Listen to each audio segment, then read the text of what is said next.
The American economy cannot survive without a relatively robust housing market. I got thoughts on that and many more things coming up on the other side. Check it out.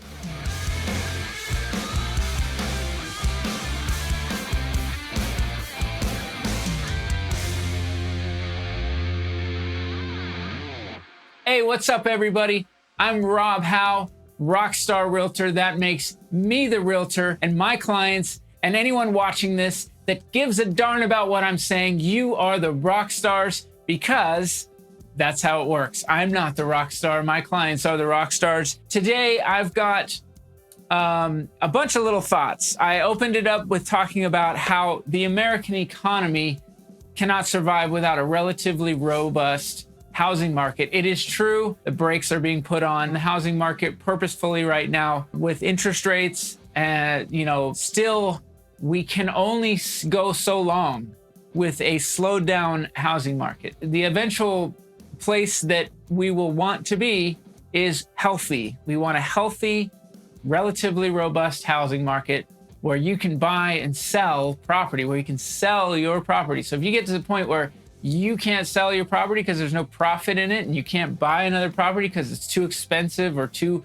high of interest rate, that would not work out well. I want to put some things into perspective about what's happening in long-term and short-term right now. By the way, I'm just going to jump right to the fact that we're going to see at least a 0.75% rate increase coming up very soon, maybe even by the time this video is out or shortly thereafter. There's a small chance it could be a full point because the Fed is just not getting exactly what they want out of these interest rate movements just yet. They need to be a little bit more aggressive. I've got some thoughts on what that means. Does that mean that the market's going to go completely dead because interest rates just keep going so high? Well, I'll tell you in a little bit. But first of all, I want to tell you that what I'm noticing in this market is more work. It is more work for us agents, without a doubt. It's a little bit more work for a seller right now. It's more work for a buyer even, but the buyers can enjoy that work because basically they can work deals. They can go out and look at multiple properties without feeling like they'll get something snagged from them right away if they don't act really quickly. That work for the buyers is a little bit more fun. For the sellers, a little bit more grind, having to show the property longer, having to have the property on the market for longer periods of time, and having to think through what's happening when your property isn't getting what you need, which is an offer. I think agents, some listing agents in particular, are costing their sellers, they're costing their clients money, because they are not setting things up ahead of time. There's no preparation involved, and there's bad advice being given. They're not paying attention to what they should be telling their client to do when it comes to getting their property sold. They're not adept at being able to massage that situation and really give the best advice possible. So what you need right now is to be aware that you're gonna do more work, and you need more knowledge, more information. You need a more knowledgeable team on your side. And that's why I've been saying the people that you're gonna count on, whether you're on the buyer or seller side, your agents, your mortgage people, you gotta find the best. This is not low-hanging fruit time. You can't just go out and throw a rock and hit an agent and go, hey, come on over and help me out. You need to really make sure they know what they're doing. I'm gonna bounce around a little bit here. So sellers that want to sell or need to sell, you have the equity to play with. As long as you didn't buy very, very recently, you have some equity to play with to get it done. This is why transactions will continue, and there will be some movement in our market.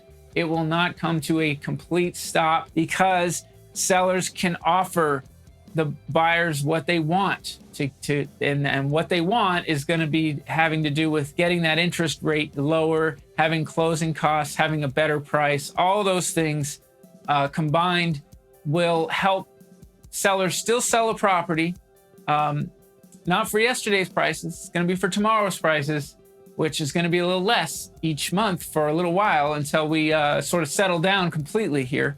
Sellers are giving back the tremendous gains that we have had. Do I think it's going to be a nosedive? Do I think this plane's coming down? No, I don't. It's a fair assessment to make that we could give back whatever we gain. There's been tremendous gains. I mean, just unprecedented historic gains that we've had in the last couple of years. You're going to give some of those back. I'm sorry, but it's the reality of how it is. And you need to wake up to that reality before you lose more money if you need to get your home sold. That's my advice right now. You gotta go ahead and get that done. Get it done. Make a buyer happy. Make yourself happy. So on and so forth. The longer you wait, the more buyers that you don't allow to want to get involved in your deal, you're gonna get down to where you don't have any equity left, potentially. Depending on where you bought and depending on how much those tremendous gains allowed you to have as far as equity, you're gonna get to a point where you either say, you know what, no, I that's my bottom. I can't sell any lower than that. Or you're just gonna have a natural bottom, which means that you can't get it done without going negative. I think we're still a ways off for a lot of people because of those tremendous gains. We're still quite a ways off before we get to that point, to where we are like, you know, pre-2020 median home price levels. We are quite a ways off from that. This is the good news, okay? We have some house money, ironically, to play with. You won big in the last couple of years. You got a little bit left in there, especially if you bought your home, say, in 2019 and prior. You got a little bit of room there. And finally, today, I'm just going to talk about cash buyers, okay? Cash buyers, your opportunity is ahead. Even myself, I'm looking for an opportunity or two to get involved with. And I'm thinking right now, right at this moment, I'm thinking that I believe that the time to use cash will be towards the end of the year, beginning of next year. So the end of 22, beginning of 2023, with the caveat that you're going to want to continue to assess what's happening. If you feel like we're on the mend, if you feel like there's no more rate movements coming from the Fed, then you want to get in at this perfect timing where the market should be able to recover as far as no longer heading on a downward slope and sort of get on track. It might stay about even for a while, and it's going to maybe a good long while, but either way, you can come in with cash and muscle a good deal, I think, towards the end of the year, beginning of next year. That's where I'd be looking.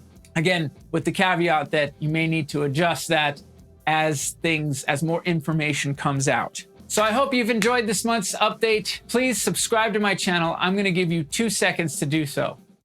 Uno, dos. Did you do it? I hope you did it.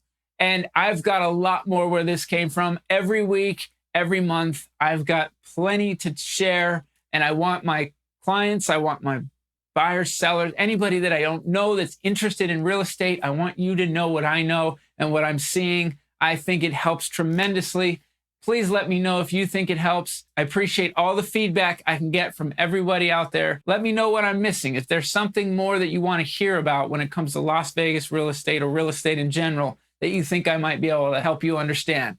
All right? Hey, have a great day, everybody. I'll see you on the next one.